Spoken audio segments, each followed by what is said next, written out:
among us who move through the world with a certain quietness, a gentleness that is not weakness, but the hush that follows a storm. You might not notice them at first. They don't always speak of what they've endured, but if you look closely, you'll see it. The way their eyes linger a little longer on moments of kindness, the way they flinch at sudden noises, the way they sometimes seem both here and somewhere far away. These are the people who have gone through too much. Not just a single heartbreak, not just one loss or disappointment, but a series of storms, one after another, sometimes with barely enough time to catch their breath in between. They carry invisible scars, tucked beneath their smiles and their small talk, woven into the fabric of their daily lives. Their laughter is real, but it is hard-won. Their resilience is not a choice, but a necessity. What happens to the soul that has weathered too many storms? How does a heart keep beating when it has been broken and mended over and over again? What does it mean to keep moving forward when the world has asked too much, too soon, too often? If you are one of these people, or if you love someone who is, you know that survival is not the same as living. You know the exhaustion that comes from always being strong, the longing for rest, for understanding, for a place to set down your burdens, even for a moment. Tonight, we are going to step into that quiet space together. We will explore the hidden psychology of those who have survived too much. Their struggles, yes, but also their rare strengths, their deep wisdom, and the ways they continue to find meaning in a world that has not always been kind. Most people never see this side. Most never understand the cost or the courage it takes to keep going. But tonight, you will. And perhaps in seeing it, you will find a new way to see yourself. When the world looks at someone who has survived too much, it often sees only the surface. They're so strong, people say, with a note of admiration. They always bounce back. She's so independent. He never complains. They're always fine. These are the words we use to describe those who have weathered life's hardest blows. We see their ability to keep moving, to show up, to hold things together when others might fall apart. We marvel at their resilience, their composure, their ability to carry on as if nothing could ever break them. But what we see is only the armor. Society loves the myth of the unbreakable person, the one who can handle anything, who never needs help, who is always the rock for others. We put survivors on pedestals, calling them inspirational, tough, unshakable. We celebrate their strength, but rarely ask about the cost. We assume that if someone looks okay, they must be okay. If they don't talk about their pain, it must not exist. But beneath the surface, there is another story. The truth is, many who have gone through too much have learned to hide their pain, to mask their vulnerability, to keep their struggles private. They have become experts at appearing fine because the world has taught them that their pain is too much, too heavy, too inconvenient for others to bear. They have learned to smile through the ache, to offer comfort even when they themselves are empty, to be the strong one because someone has to be. Most people see only the armor, not the wounds beneath. They see the survivor, not the survivor's fatigue. They see the strength, not the sleepless nights, the quiet tears, the moments of doubt and despair. If you have ever felt invisible behind your own strength, if you have ever wished someone would see past your composure to the person inside, know this: you are not alone. The world may see only the surface, but tonight we are going deeper. We're going to look beyond the armor to the truth of what it means to have survived too much. Beneath the surface, where the world's gaze rarely lingers, a different story unfolds. For those who have gone through too much, survival is not just a chapter, it's a way of being. The invisible burdens they carry are woven into their bodies, their thoughts, their every interaction. One of the most common yet least understood realities is hypervigilance. After enduring repeated adversity, the nervous system learns to stay on high alert. The body becomes a watchtower, scanning for danger even in moments of calm. A sudden noise, a shift in someone's tone, a memory that flickers unbidden. These can all trigger a surge of anxiety, a tightening in the chest, a readiness to defend or withdraw. It's not a choice, it's a reflex, born from too many times when the world was not safe. Alongside this constant alertness comes emotional fatigue. Imagine carrying a weight that never quite lifts, even on the brightest days. The effort it takes to keep going, to keep smiling, to keep showing up, can be exhausting. Sometimes the only way to cope is to feel less. Numbness sets in, not because the survivor doesn't care, but because caring too much, feeling too deeply would be overwhelming. This is not indifference, it's self-preservation. Trust becomes a complicated landscape. When life has shown you that things can fall apart without warning, it's hard to believe in stability. Relationships may feel like walking a tightrope, always bracing for the next disappointment, the next loss. Some survivors keep people at arm's length, not because they don't want connection, but because they fear the pain of losing it. Others may cling tightly, desperate for reassurance, yet always half expecting abandonment. Research in trauma psychology, such as the work of Dr. Bessel van der Kolk and Dr. Judith Herman, shows how repeated adversity can reshape the brain's wiring. The amygdala, the brain's alarm system, becomes overactive, while the prefrontal cortex, responsible for calm reasoning, can struggle to keep up. This isn't a character flaw, it's a biological adaptation to overwhelming stress. Real-life stories echo these findings. Consider the adult who flinches at raised voices, even if no harm is meant, or the friend who seems distant but is really just trying to manage the flood of emotions beneath the surface, or the parent who loves fiercely but sometimes feels numb, unable to access the warmth they long to give. These hidden realities are not just about pain, they are also about resilience. Every day, survivors make choices to keep going, to care for others, to find moments of beauty and meaning. But the longing for peace, for a life that is not just about surviving, but about truly living, remains. Understanding these invisible struggles is not just an act of compassion, it's a doorway to transformation. When we see the full picture, the pain, the adaptations, the longing, we can begin to offer ourselves and others the gentleness we have always deserved. We can start to rewrite the story, not as one of brokenness, but of extraordinary endurance. Most people never glimpse this hidden reality, but if you do, if you can recognize these patterns in yourself or someone you love, you hold the key to deeper self-compassion and more authentic relationships. The journey is not easy, but it is possible, and it begins with seeing what has always been there, just beneath the surface. To truly understand the psychology of people who have gone through too much, we must look beneath the surface of behavior and into the intricate workings of the mind and body. What may appear as distance, numbness, or even coldness is in reality a tapestry of survival strategies, woven from necessity, not choice. Trauma and complex PTSD, the lasting imprint of repeated stress. When a person faces overwhelming stress or trauma, especially over long periods, the body and mind adapt in profound ways. This is the essence of what psychologists call complex post-traumatic stress disorder, CPTSD. Unlike a single traumatic event, complex trauma is the result of repeated, often unpredictable adversity, neglect, abuse, loss, or chronic instability. Dr. Bessel van der Kolk, a leading trauma researcher, describes how trauma lives in the body. The brain's alarm system, the amygdala, becomes hypersensitive, always on the lookout for danger. The stress hormone, cortisol, floods the system, making it hard to relax, to trust, to feel safe.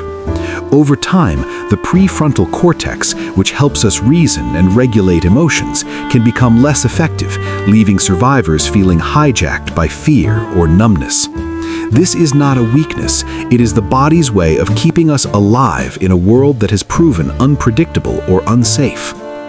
Defense mechanisms, dissociation, emotional numbing, and hyper-independence. To cope with overwhelming pain, the mind develops defenses. Dissociation is one such mechanism, a way of mentally checking out when reality becomes too much to bear. Survivors may feel detached from their bodies, their emotions, or even their memories. It's as if the mind builds a safe room, a place to hide when the world is too loud. Emotional numbing is another adaptation. When feelings become too intense, the mind turns down the volume. Joy, sadness, even love can feel muted. This isn't a lack of feeling, but a protective shield, one that keeps the pain at bay, but can also keep out the good. Then there is hyper-independence, the belief that relying on others is dangerous, that vulnerability leads to disappointment or betrayal. Many survivors become fiercely self-reliant, taking pride in their ability to handle everything alone. But beneath this strength is often a deep loneliness, a longing for safe connection. Attachment and trust, the legacy of betrayal and instability. Our earliest relationships shape our sense of safety in the world. When caregivers are inconsistent, neglectful, or harmful, the blueprint for trust becomes shaky. Psychologists like John Bowlby and Mary Ainsworth have shown how attachment styles, secure, anxious, avoidant, or disorganized, are formed in childhood and carried into adulthood. For those who have gone through too much, trust can feel like a risk not worth taking.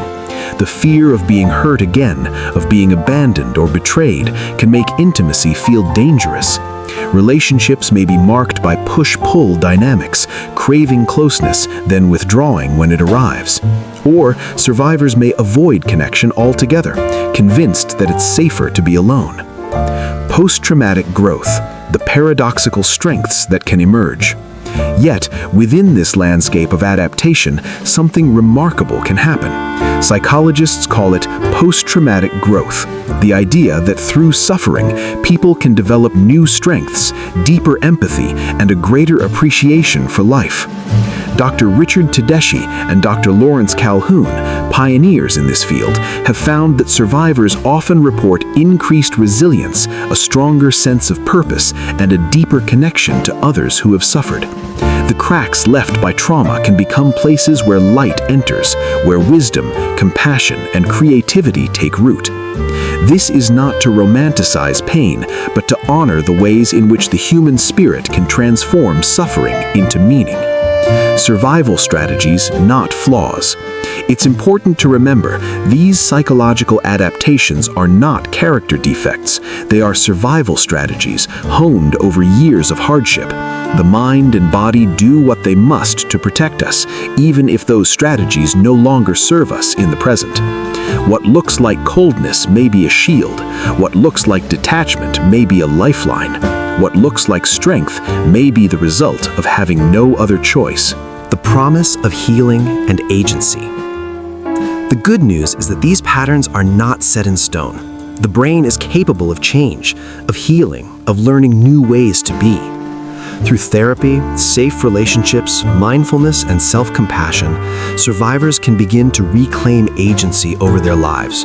They can learn to trust again, to feel again, to connect in ways that once felt impossible.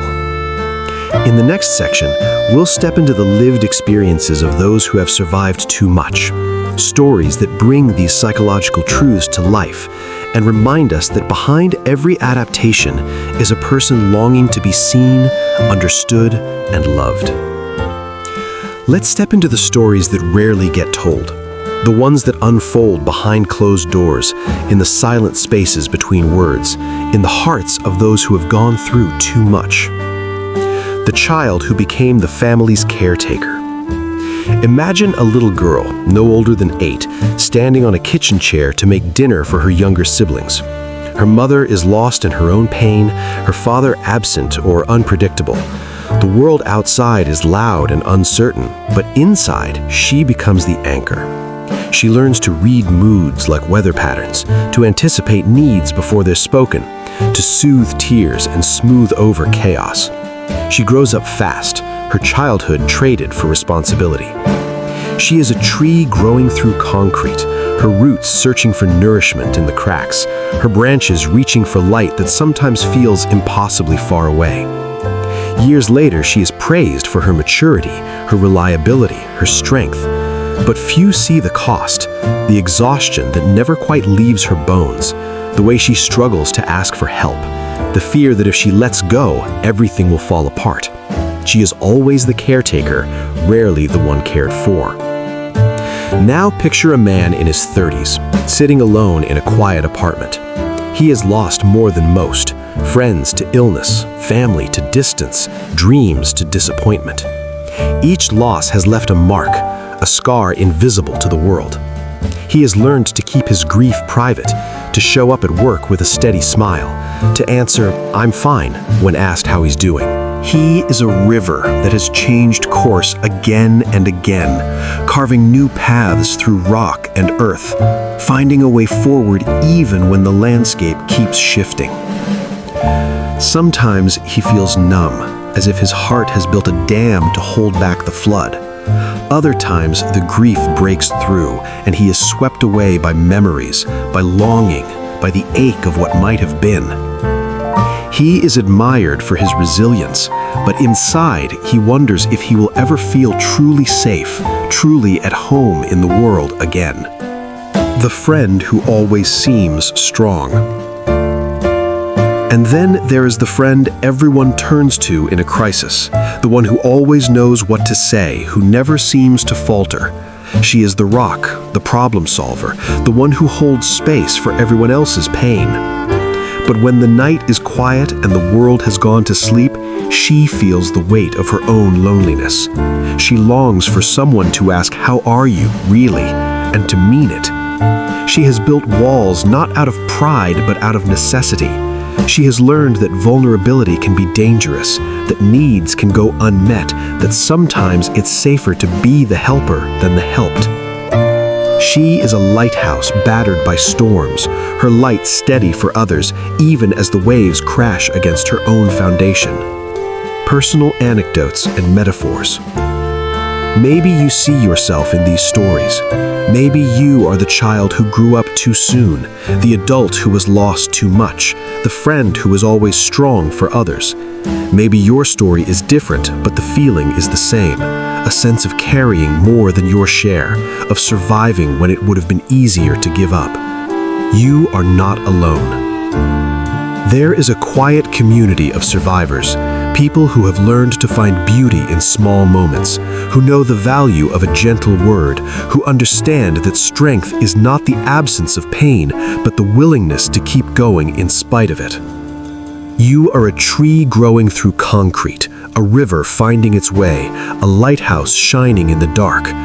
Your scars are not signs of weakness, but of battles fought and survived.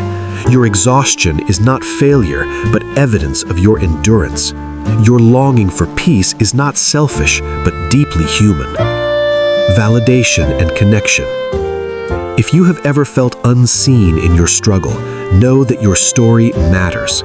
The world may not always recognize the weight you carry, but here, in this space, you are acknowledged. Your journey is valid. Your pain is real. Your resilience is remarkable. And if you love someone who has gone through too much, remember, their strength is not a shield against suffering. Sometimes the strongest people are the ones who need the most gentleness, the most understanding, the most patience. The camera lingers on images of hands reaching out, of eyes meeting in silent understanding, of small acts of kindness, a cup of tea, a shared smile, a gentle touch. These stories are not just about survival, they are about hope. The hope that even after too much, healing is possible, that connection is possible, that you are not alone and you never have been. There is a unique kind of loneliness that comes from being misunderstood, For those who have gone through too much, it is not just the weight of their experiences that burdens them, it is the silence that follows when no one truly sees what they carry. When the world only sees your strength, it can become a prison. The expectation to always be okay is a mask that grows heavier with time. You learn to hide your vulnerability, To swallow your pain, to answer, "I'm fine," even when you are anything but. The exhaustion of pretending, of holding yourself together for the sake of others, can be overwhelming. It is the fatigue of living a double life, one for the world and one for yourself. This misunderstanding comes at a cost. It is the missed opportunity for comfort, for support, for the healing that comes from being met with empathy instead of assumptions. When others only see the surface, they may not offer a listening ear, a gentle word, or a safe space to rest. The chance for true connection slips away, replaced by polite distance or misplaced admiration. Worse still, this misunderstanding can seep inward. You may begin to doubt your own needs, to question whether your pain is valid, to feel guilty for wanting more than survival. The pressure to be strong can become a barrier to self-acceptance, making it harder to ask for help, to trust, to heal. But here is the truth. Healing does not begin with hiding. It begins with being seen, with allowing yourself to be known, not just for your resilience, but for your humanity. With finding spaces, however small, where you can lay down your armor and let someone witness your real, unvarnished self. Understanding the true psychology of those who have gone through too much is not just an act of compassion, it is a doorway to deeper relationships, to self-acceptance, to the kind of healing that endures. Because when you are truly seen, you are no longer alone. There comes a moment, sometimes sudden, sometimes so gradual you barely notice, when something inside begins to stir. It is the moment of self-recognition, the quiet awakening that whispers, survival is not the same as living. For years, you may have moved through life on autopilot, doing what needed to be done, carrying burdens in silence. But then, perhaps in the hush of an ordinary morning, or in the warmth of a friend's unexpected kindness, you feel it, the first breath after a long winter. A sense that maybe, just maybe, there's more to life than enduring. This is the turning point. It is not always dramatic. Sometimes it is as simple as pausing to notice your own exhaustion or allowing yourself to feel sadness without judgment. Sometimes it is the decision to reach out, to send a message, to accept help, to let someone in. These small acts of self-kindness are seeds of transformation. Research in neuroplasticity, the brain's remarkable ability to change and heal, shows that even after years of hardship, new pathways can be formed. Dr. Norman Doidge and others have shown that gentle, persistent self-care can literally reshape the mind. Each time you choose compassion over criticism, each time you allow yourself rest, each time you risk connection, you are teaching your brain a new way to be. The journey from surviving to living is not a straight line. There will be setbacks, days when the old patterns return, when the world feels heavy again. But every act of self-kindness, every moment of honest connection is a step toward healing. Awakening is not about erasing the past, it is about honoring your survival while daring to believe in something more. It is about letting the light in, one breath at a time, until you remember what it feels like to be alive, not just enduring, but truly living. Healing after you've gone through too much is not about erasing the past or pretending the pain never happened. It's about learning to live with your story, to honor your scars, and to gently reclaim the parts of yourself that hardship tried to take away. This journey is deeply personal, and there is no single right way to walk it. But there are tools, practical, research-backed strategies that can help you move from surviving to truly living at your own pace. 1. self-reflection, asking the right questions. The first step is often the hardest, turning inward with honesty and compassion. Self-reflection is not about judgment, but about curiosity. Try asking yourself, what do I need to feel safe right now? Where in my life do I feel most at ease? Where do I feel most tense? What small act of kindness can I offer myself today? Journaling these questions, or simply sitting with them in quiet moments, can help you reconnect with your needs and desires, needs that may have been buried beneath years of survival. 2. Mindfulness and grounding techniques. When you've endured too much, your mind and body can become stuck in patterns of anxiety, numbness, or hypervigilance. Mindfulness and grounding techniques are powerful tools for gently bringing yourself back to the present moment. The 5-4-3-2-1 technique. Name 5 things you can see, 4 you can touch, 3 you can hear, 2 you can smell, and 1 you can taste. This simple exercise can anchor you in the here and now, calming the nervous system. Breathing work. Try slow, deep breaths, inhaling for 4 counts, holding for 4, and exhaling for 4. This signals safety to your body, helping to ease anxiety and tension. Body scans. Gently notice where you hold tension. With each exhale, imagine softening those areas, even if just a little.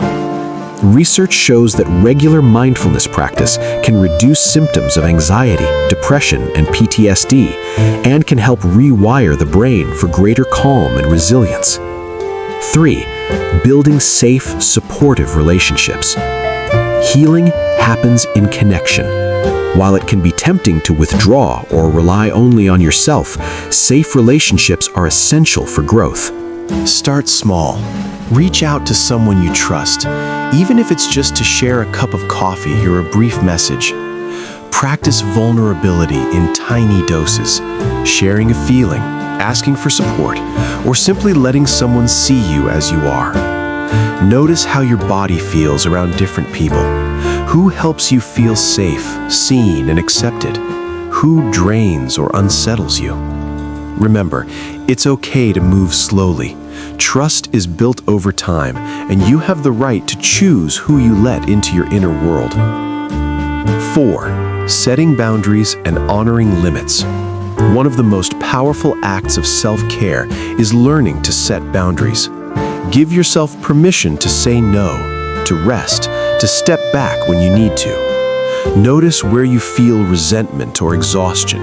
These are often signs that a boundary needs to be set or strengthened. Practice simple scripts. I can't do that right now, or I need some time for myself. Boundaries are not walls, they are doors you control, allowing in what nourishes you and keeping out what harms you. 5. Seeking therapy or trauma-informed support. Sometimes the weight of what you've carried is too much to hold alone. Therapy, especially with a trauma-informed professional, can be a lifeline. Look for therapists who specialize in trauma, CPTSD, or somatic, body-based approaches. Group therapy or support groups can also offer a sense of community and shared understanding.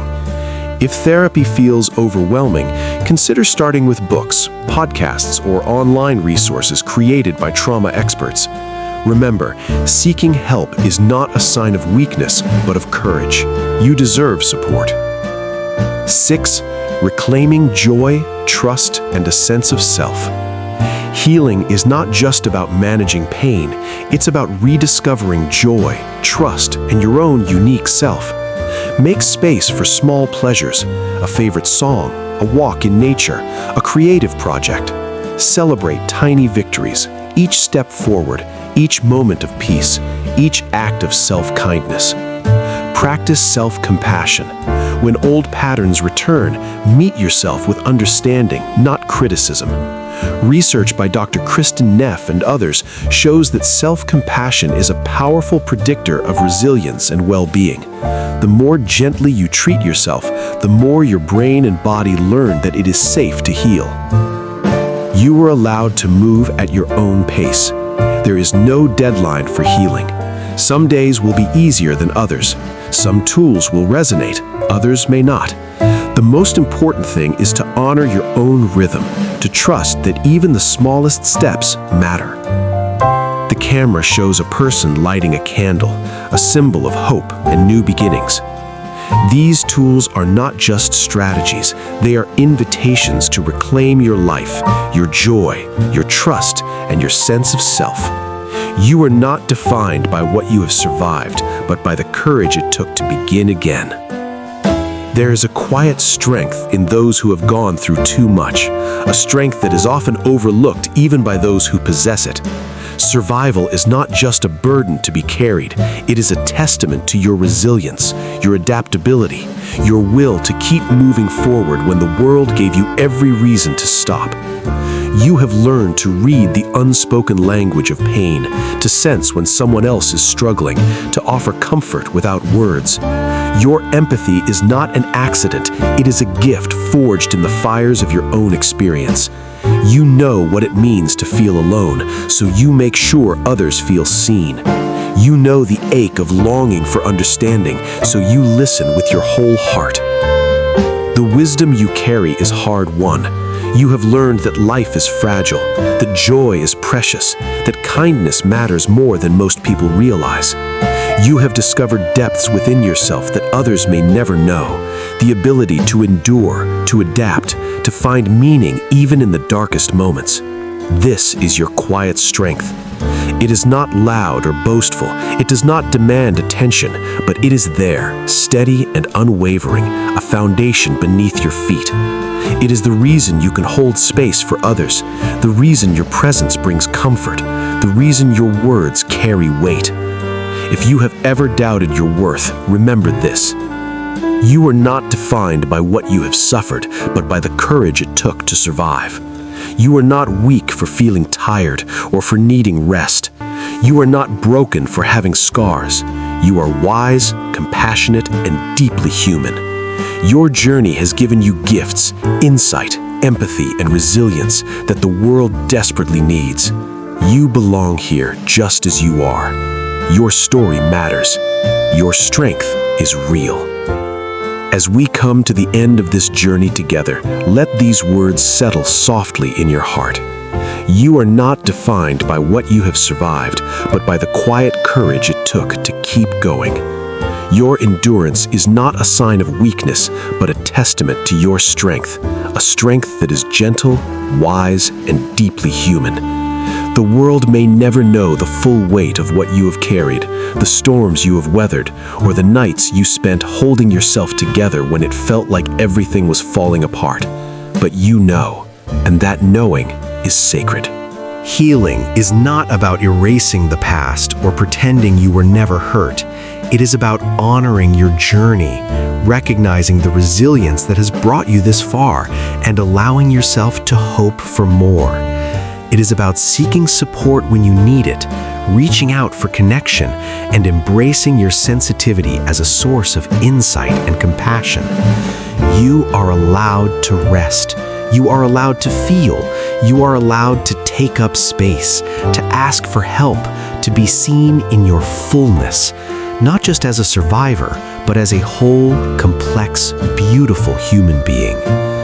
If you take one thing from this, let it be this: endurance is not the end of your story. Healing is possible. Joy is possible. A life that feels rich and authentic is possible, even after too much. The world needs your quiet strength, your empathy, your hard-won wisdom.